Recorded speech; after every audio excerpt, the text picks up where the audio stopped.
Welcome to the Divorce Podcast, a podcast that aims to address divorce, separation and co-parenting here in the UK, countering the often sensationalist way it's portrayed in the media, challenging the status quo and driving for reform.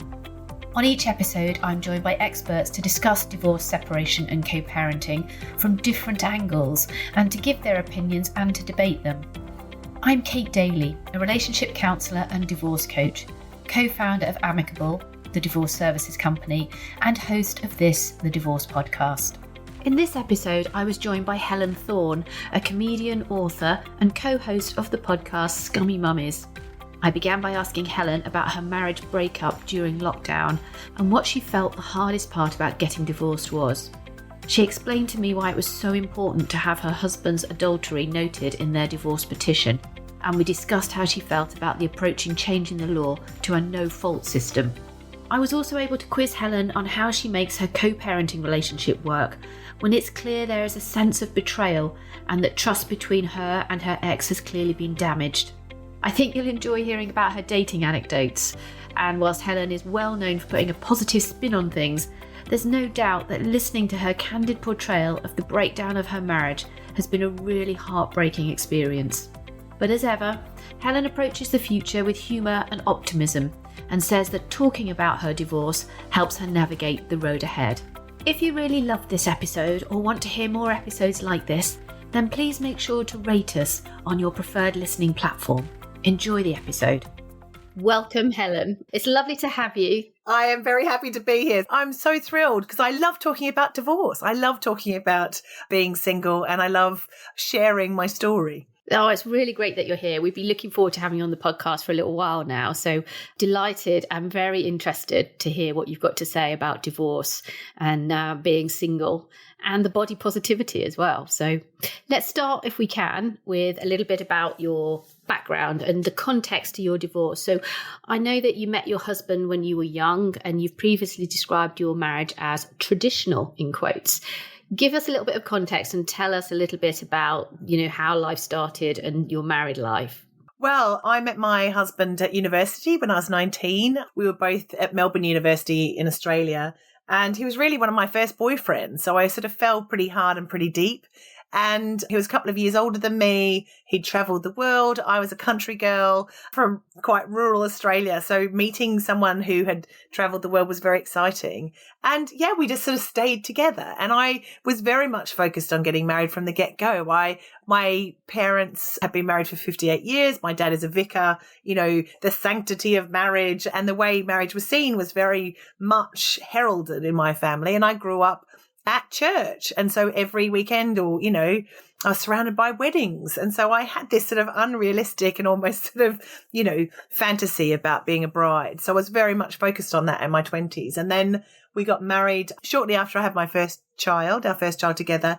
And we were married for nearly exactly 10 years. And then and in March 2020, I found out that he wasn't really who I thought he was, which happens to very many women, apparently. So as I found out. Yeah, it sounds like it was a real shock and surprise to you that you had no idea that this was coming, and such awful timing at the outset of a pandemic as well. Yeah. Did you have an inkling, or is that right? Were you genuinely, truly shocked? I was absolutely shocked, especially because we had gone through marriage counselling while he was having an affair.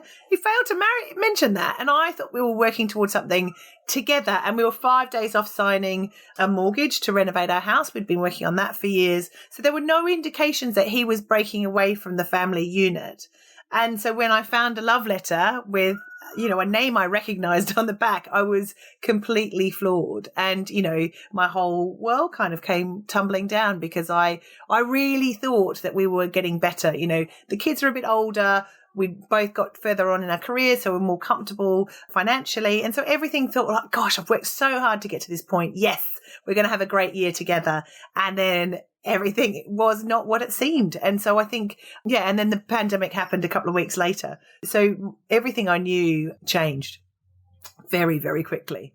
Have you had the opportunity to go back and ask about that? Because a lot of people say they never quite get closure when something has gone wrong in a marriage in the way that you're describing. So have you had the opportunity to go back and get any closure and to ask how could this be? Why didn't you say anything? What was going through your mind? Do you understand that side of it? Have you had that privilege yet or not? I mean, I can never fully understand why you'd be so cruel to someone. I don't know, and I don't think I can really kind of understand why you would do that to someone else. But we had couples counselling afterwards because I thought, well, look, I've got to have a relationship in some way, shape or form with this man because my children, well, they're now 10 and 13. So there's still a long road ahead of making decisions together. And so for me, that was very cathartic because I felt really supported. And I thought, well, for 1 hour a week, and it was just on Zoom or, on audio, we spoke about how we felt about things and tried to move forward. But I still find it really difficult, and especially when you're the aggrieved party, that, you have to make good for the kids and you have to treat them with respect and all that sort of stuff. And it's hard, but I will never forgive him. And I don't have to forgive him. And so many people say, well, you need to forgive to move on. And that's incorrect. So I've dealt with the anger. I've dealt with the pain. I've gone through lots of therapy. And, I don't really feel like he really apologized for it. I don't really feel like that. But then I had to make that decision to move on myself because I'm not going to be that bitter woman in the corner. I was like, right, I've got an opportunity for a new life and that's what I'm going to focus on. So I guess it's good to sit in the sad and it's good to be angry and it's good to process it. But then it comes to a point where you're like, well, how do I want to spend my days? How do I want to use my energy? Is it towards being hateful against a person? Or is it about being positive about a new life that I've been given? And so that's what I choose to focus on now. And I think you recognise two really important things. One, like you say, if you've got kids, you inevitably have to have a relationship with the other person. And it's really key to recognise that by the sound of it. Certainly what we do, we always say the same thing. But you're right, that doesn't mean you have to forgive or like. You just have to have a positive parenting relationship in some way. Tell me how you've been able to do that, given the deep sense of betrayal you clearly and understandably feel. Yeah, I guess my love for my children will always override the hate that I have for my ex. And so I think, especially when the children are going through grief and they were trying to process it. And I think it was when one of my children said, oh, when I grow up, will I cheat on my, partner? And I said, no, baby, you won't. And I that really struck home. It's like half of their self-worth and their emotions and everything is their father. And so I never slag him off. And I always say, oh, have a lovely time with daddy and all that sort of thing, because I want them to have a really positive relationship with him and his family and all those sort of things. So my relationship with him is very much separate to theirs. I still find it very difficult to be in the same room with him. It's such a physical thing. And I'm sure other women who have gone through it, it's a gut feeling. You think, oh, that's that horrible man. It's visceral, isn't it? It's really visceral. I think the feeling is very visceral. Yeah, and I think so. And we on the Scummy Mummies podcast recently interviewed Julia Samuel, and she said one of the hardest things is that there's still love there. In that there are memories that contain love with that person, and sometimes that is more painful than the hate, because that is the person that you loved and trusted, and then they did that horrible thing to you. So there's real contradictions through the whole thing. And I get sideswiped sometimes when, I'll watch a film and it'll have a birth or, a new baby. And I think, oh, that was such a tender, beautiful memory. But then he's in it, he's part of that. And it's hard to kind of not see those moments tarnished by his actions, later in the relationship. Yeah, definitely. And tell me what it was like trying to divorce and separate during those early days of the pandemic then. That must have been, it's hard enough as it is without having your support network effectively confiscated. Yeah, it was a very cold process. It's cold already because, your life and everything is literally just in black and white. It's it's on the Form E. You have to declare everything. It's all very, very, very stark. But then not to have a friendship group, I still haven't seen my parents since I separated, and that was 2 years ago. Not to have that kind of warmth around you was very hard. But in a way, it was sort of, pull your big girl pants on and get on with it. And I did it all through, I think we had 8 mediation sessions, and the first one was in person, and then it had to be over Zoom. And I must say, even though Zoom is really impersonal, it was really, really helpful, because when I was doing the Zoom, what I did is I just put a Post-it note over his face and then to put really, really, really rude swears over his face. And it was very cathartic, which you can't do in real life, Kate. We always say the same thing. It's actually much better to do these things virtually, because you can have a sense of separation still, can't you? You're obviously having to interact and do the business that you're there to do, but ultimately you're in your own safe space and you're not having to physically interact with somebody. And I think it can be very helpful if you are still in that sort of very raw and sore place, or there's any degree of concern in terms of, not wanting to be physically next to somebody, then I think it does work. And I think it does have its advantages, and a little bit of kind of distance in that process can be a really good thing. It sounds like that was how it was for you. Yeah. And I did feel stronger. There was moments where I did, I did cry during the mediation. I'm not going to pretend that was all like, oh yes, and I just got on with it and I was really strong. No, it really fucking broke me. And what was really hard was, I think our last mediation session was exactly a year to the day, almost to the hour, of me finding the love letter. And it was like a full circle of 365 days. And I just thought, God, a year ago, you were a different man to me. And now I'm looking at this man going, just give me the house, just make it over. And that's really confronting. And that's a really sad thing. And I'm not going to, because I'm all about seeing the positive sides of divorce and being single and things like that. But you do have to acknowledge that it's a very sad time, and it is the end of something, but also you've got the gift of something new. Yeah, it is. I think it's described often, isn't it, as a grieving process, and I think that's right. You have to grieve the loss before you can renew and move forward, don't you? And you have to give yourself some space and time to feel the loss. And like I think you called it sitting with the sad earlier, and exactly that. So I don't think you can rush these emotions. They have to be processed. You have to go through that kind of loop. I'm also always struck when I talk to people that it's never just a nice steady escalation out of it. It's not just a nice little upward gradient into the horizon. There's a lot of to and fro, isn't there? Tell me about the messiness of thinking you processed a bit or got better a bit and then having to be flung back. Yeah, I think so. I think you've got the initial really hardcore grief, and it's probably the first 3 to 6 months when everything is in turmoil. You're in the sort of in the cyclone, and everything's going everywhere. And then you get a bit of peace and calm, and you start feeling a lightness, because I think it's not sort of happy and sad. It's heavy and light, because you wake up in the morning just going, I'm not carrying it today. I'm going to enjoy going out for lunch with my friends, or just being with the children, or whatever. So I think that's it. But, it's milestones. It's like children's birthdays or family events, or sometimes you'll just be in the park and you'll see a really happy family together, and, you'll just go, ouch, I didn't have that, or why didn't I have that, or why did I choose such a terrible man? You can be angry at yourself as well as them. You're like, oh, how did I end up here? But I've never felt bitterness, or I've never felt jealousy towards other couples. But there are times now I'm to about 2 years in, or I might be hanging out with a couple, and you just see the wife being slightly protective of the husband. I thought, I'm not hitting on your husband. I'm not, but I can see that being a single woman, and lots of women have told me this, there is a tiny threat there. And I was like, and these aren't close friends or whatever, and I just remember having a chat with her husband, and he was like, oh, what's online dating like? And I was sort of telling him, and the wife was sort of like, pushing him away from me. And I was like, him, yeah.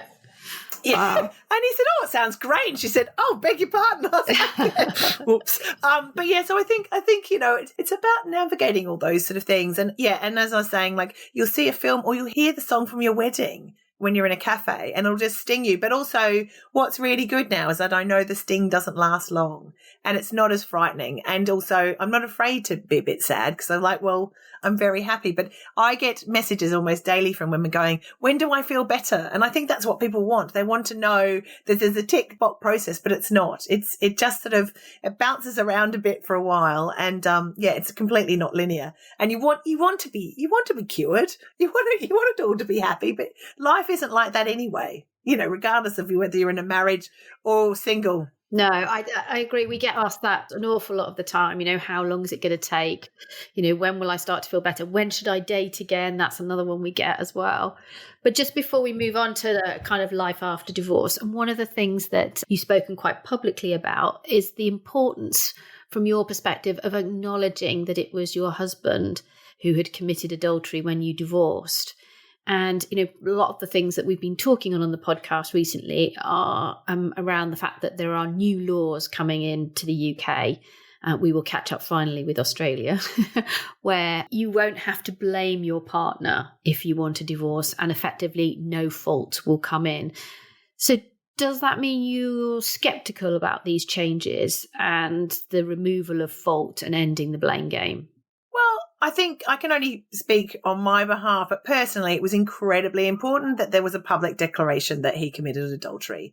For me, that felt like a sense of closure, but also that he publicly signed that document saying it was my fault.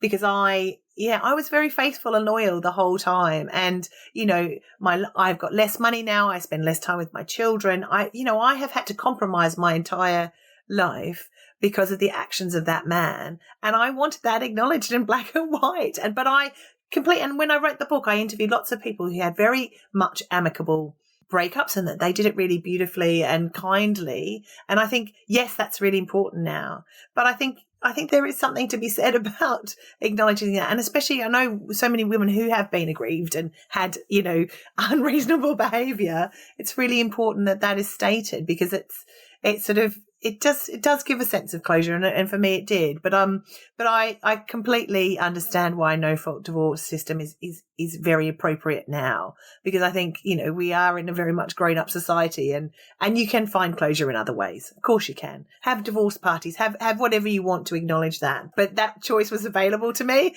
and I was very happy to take it. So, did you have a divorce party? By the way, I should have asked you that. I will be having a divorce party. Yes, I will. Just because it's just been pandemic times. I bought a frock, and it's in white. It's in white because I didn't wear white to my wedding. So I wore a silver and gold Vivienne Westwood dress for my wedding. And now I've bought a white Vivienne Westwood dress. It's very low cut and very short. So it's quite obscene. But I'm going to wear it with red shoes. And but I thought I'd do it in the summer since my dress is so short. Yeah. Get a bit of tan on your legs. Yeah, exactly. Yes, exactly. Yeah. Oh, wow, that sounds amazing. But you think that will bring a sense of closure, having, marking your moving on, I guess? Yeah. And also I've been very lucky that, I got to write a book, and I've been on excellent podcasts like yours and written articles as well. And I think the more that I talk about it, the easier it gets. I feel I'm really fortunate that I can sort of share my story, because the more I share, then more I'm reassured by the people who read the articles and say, thank you for telling my story. So I think that's it. But, this is a relatively new thing that we're speaking about it so openly. It was such a shameful thing, 10, 20, 30 forever that you were left. And I have no shame associated with my husband's affair. That's on him. And so many people have asked that, as soon as you found out, did you want to make it work? And I was like, no. As soon as I found out, I was like, it's done. Goodbye. Out you go. This is, even though we'd been together for 21 years, there was not a point in which I kind of went, oh, how do I make this work? I thought, oh God, no, I never want to see you again. So I think, so I had lots of lovely points of closure, but the paperback version of my book's out in July. So I thought maybe I can do a party around then, because that's sort of the final bit. Yeah. And so you say you don't feel any sense of shame, but do you think stigma still exists then, or do you think we're beyond that now? Oh God, it's still floating around, and especially being a single mum. And I like using the term single mum. I've got my kids 5 days a week, and someone said, oh no, you're a solo parent or you're an independent parent. And I thought, no, I like single mum, because single mums have had a really hard ride, and they still are, head tilt. Are you okay? How are you surviving? And it is getting harder and harder and harder for single parents. This year I'm running the marathon for the gingerbread charity, because I want to kind of raise money and awareness for what they're doing. But I spoke to the CEO the other day, and she was saying, because of the rise in fuel costs, because of, the rise in just general costs, and so many women still don't get payments from their exes. Like, there's a huge percentage. I can't remember what she said. I think it's over 50% or something ridiculous like that. The women are still fighting just for, literally breadcrumbs of money. Yeah. So I think that's something that I really want to kind of shout from the rooftops, is that single parents, and especially mothers, are really discriminated against still in society. So, and I'm very fortunate that I've got a platform, but also that I can survive just about as a comedian, but I don't know how long I'll be doing this. So, it's a very difficult road to navigate. And I think that's why I was very frightened for many years when I was married, going, shit, what would happen if the marriage fell apart?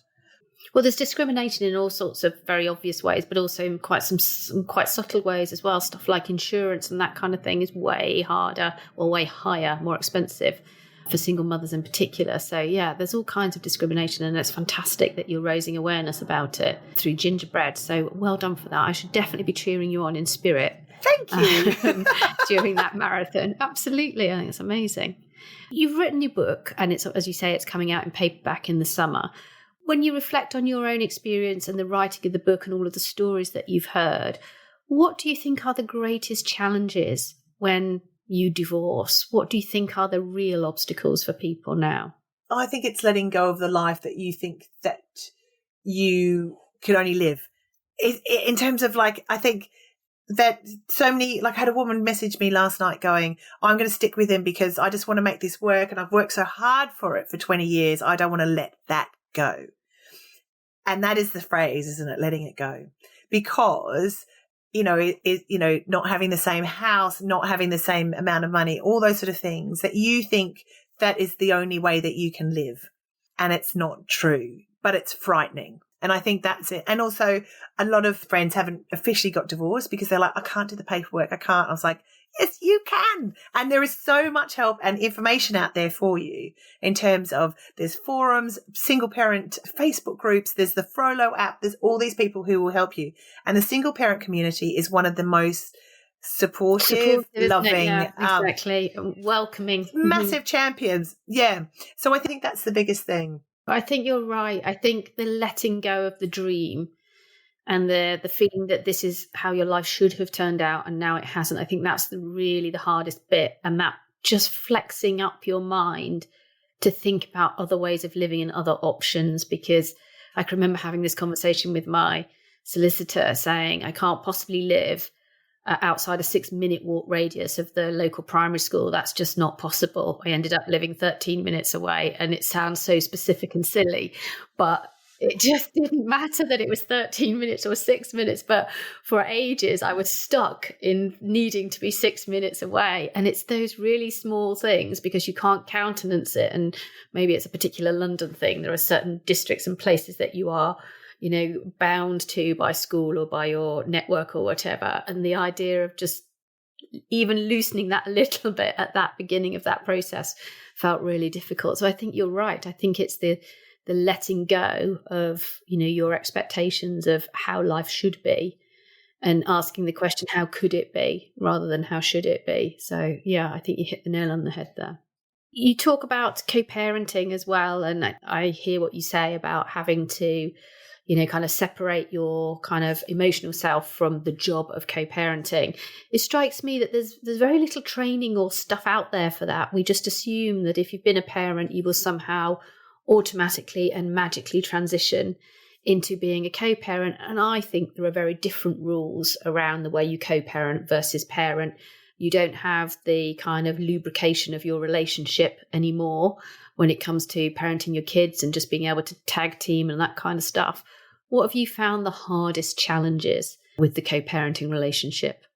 I think, and I've spoken to my own therapist about this, is not having any control over what happens when they're with their dad.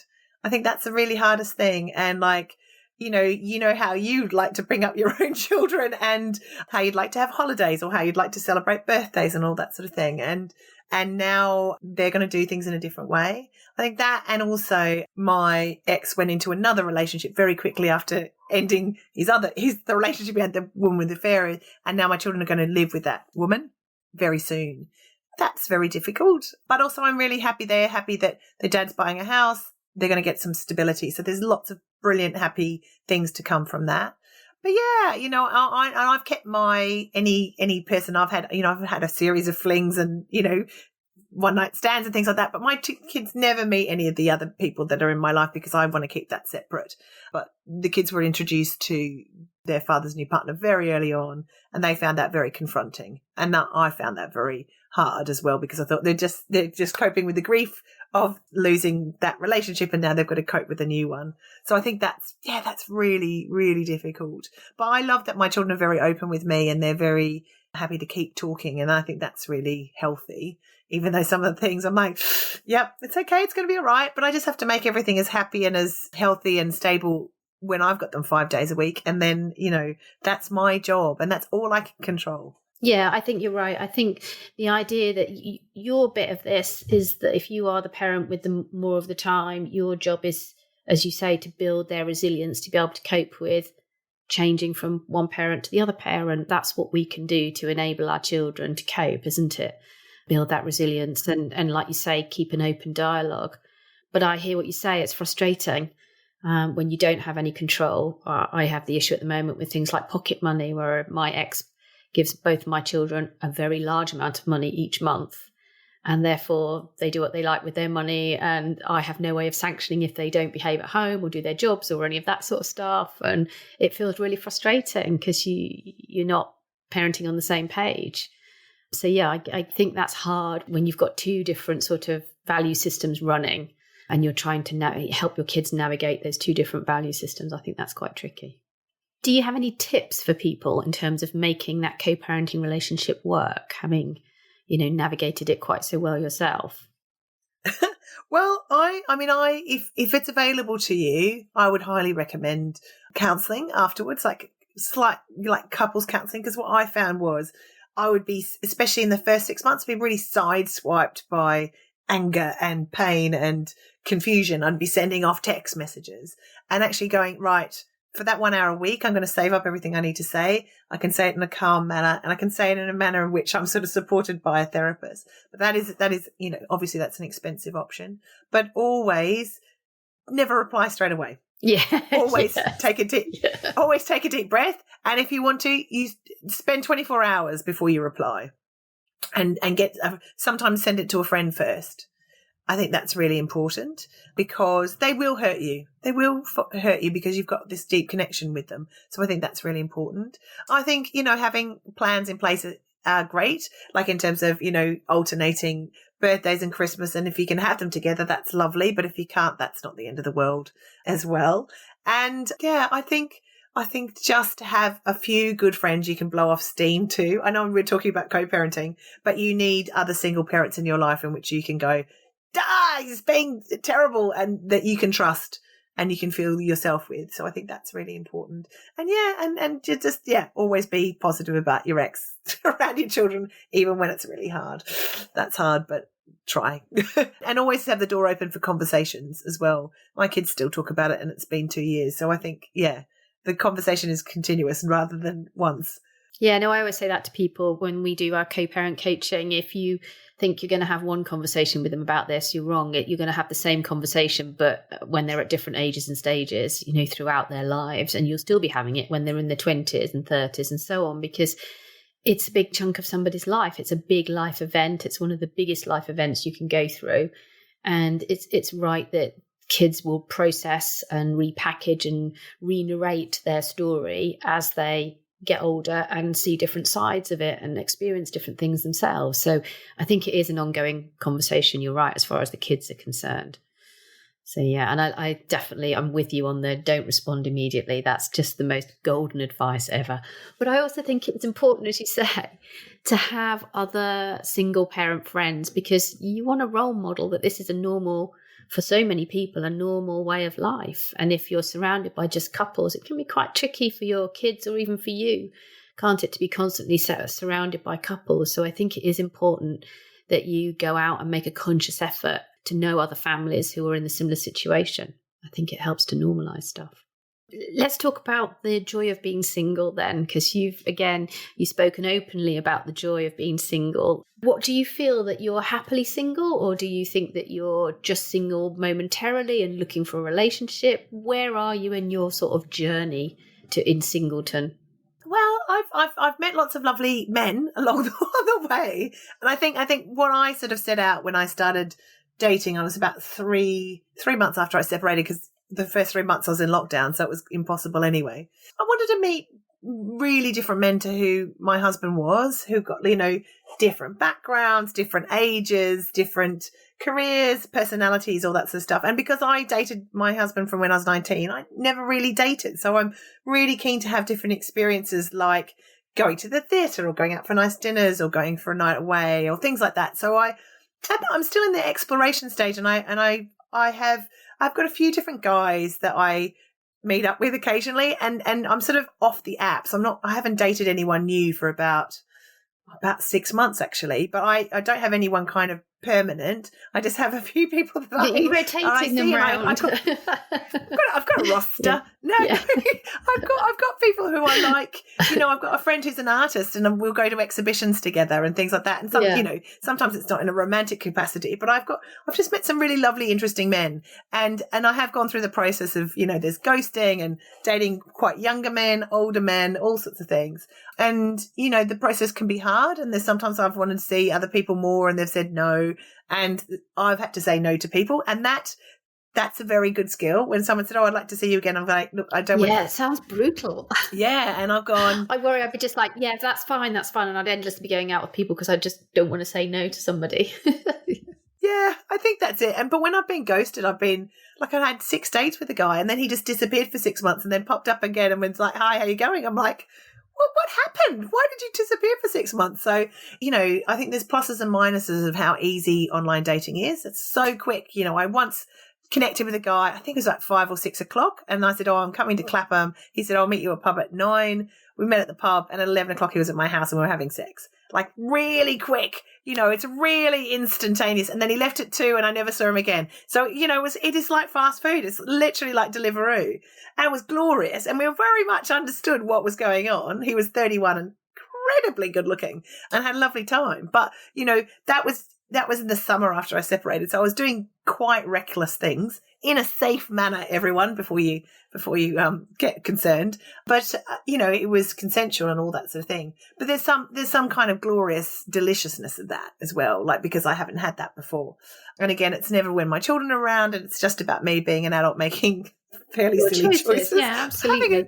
But it's about being desired again. Like, the love obviously had gone out of my relationship, and he obviously didn't find me attractive. So to have young men fancy me is a tonic. It's absolutely, it's the elixir of life. So I'm quite happy about that. But I feel really satisfied in all my other aspects of my life in terms of my career and my house and my children and all that sort of thing. So my priorities for sex and men are very, very different to what they were when I was 19, when I was looking for love and potential life partner. Now I just don't want a life partner. Thank you very much. And do you think a Friday night one? Or do you think you ever will, or do you think that's part of the kind of luxury of having, had a family and moved on now, and to be able to say, well, I don't need one person to commit to. I can live my life in this way for as long as I choose now. I mean, that's part of modern relationships, is it? Yeah, I guess I haven't met anyone that's made me think that way. And I think there's a safety in that. And I think I've made decisions about dating younger men because of that, because there's no chance of me kind of being really fully, because they're a bit unreliable. But I'm like, oh, you're cute and I'll see you Friday night. But I think I've done it in a very protective way because I'm very, very scared of being hurt. And I'm not afraid to say that. I'm still healing from that. And I think that's going to take a long time, but there's nothing wrong having little flights of fancy along the way. But I think the thought of having a proper relationship like that completely terrifies me. And so this is quite satisfying in a very superficial way, but I'm having fun. And I don't, I talked to my therapist about this, and she said, well, no, this is okay for this time because you don't want anything sort of deep and committed, because there's a massive risk to being that vulnerable with someone. Yeah, and you're still only a couple of years in, aren't you? So it's still quite new still from your perspective, I guess, isn't it, as well? Yeah. No rush. And I want to have fun while I'm still, youngish and nimble and fit and healthy. I'll hang up my dating boots later. Yeah. Oh, yes, please. It's been absolutely fascinating and lovely talking to you. We're coming up to the end of the time. If you had to give somebody like a top tip or a bit of hope, if there are people listening to this who are perhaps at the beginning of a divorce or a breakup, what would you say to them? I would say ask for help and reach out to friends, because the moment that you let go and you say that you're broken, you allow so much more love in. Oh, that's brilliant. Where can people find out more about you? You've got your Scummy Mummies podcast. What's the address for that one? On Instagram, we're at Scummy Mummies, and you can listen to the podcast via the website, which is just scummymummies.com. And I have an individual Instagram account, which is called It's Me, Helen Thorn, Thorn without an E. And you can find me. And I've written lots of articles about divorce and separation and being single. So you can just Google Helen Thorn, and I pop up all over the place. Brilliant. And just to say the name of the book again, so if people want to buy the paperback version in the summer. It is called Get Divorced, Be Happy, How Becoming Single Turned Out to Be My Happily Ever After. And it is available on audio if there are people who don't want to read it on the tube or next to their husband in bed. Yes. That's a much more subtle way of doing it, isn't it? I like it. Thank you. Yes. And of course, you can find me on Twitter at Kate_Daly. You can hear more about new podcast episodes by following at divorce_podcast. And you can subscribe to this podcast on thedivorcepodcast.com. Thank you so much, Helen. Really lovely to meet you. Thank you for your candid exploration of all that is divorce. And thank you too for listening.